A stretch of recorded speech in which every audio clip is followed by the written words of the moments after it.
Gutfeld, Biden is a mindless, feeble robo. In this thought-provoking video, Greg Gutfeld delves into the complex topic of war, particularly focusing on the ongoing conflict in Ukraine. He highlights the lack of attention and discussion about the war and its consequences, and the tendency for it to fade into the background noise of our lives. Gutfeld presents contrasting viewpoints from individuals on opposite sides of the political spectrum who both agree on the need to end the war. He challenges the silence surrounding the war and questions the long-term implications of our involvement. Through insightful commentary and humorous anecdotes, Gutfeld encourages viewers to re-examine their perspectives on war and its impact on human lives. War.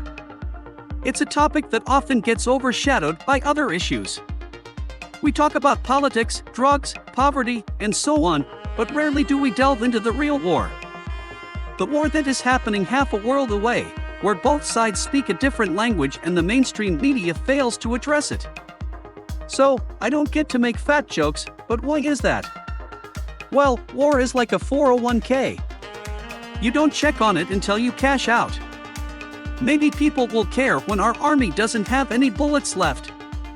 But it's worth pointing out that amidst this silence, there are two men on opposite sides of politics who are actually speaking up, saying that the war's gotta end.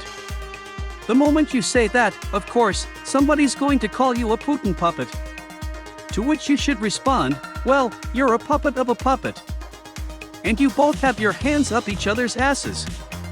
RFK Jr., my own son, Connor, joined the Foreign Legion and fought in Ukraine during the Kharkiv offensive. We were told initially that the objective was humanitarian, but recently, President Biden said that one of our objectives, at least, is regime change. Vladimir Putin, Secretary of Defense Lloyd Austin, validated President Biden's statement by saying that our objective in Ukraine is to exhaust and degrade the Russian army, that it's completely unethical to a humanitarian mission. I thought the Legion existed only in Cary Grant's movies. And it just doesn't sound right. That's pretty brave fighting in Ukraine, considering you might run into Randy Weingarten. But it makes RFK Jr. the most important person to listen to. He has more than skin in the game, it's his own flesh and blood. Although maybe he's biased because he selfishly doesn't die needlessly.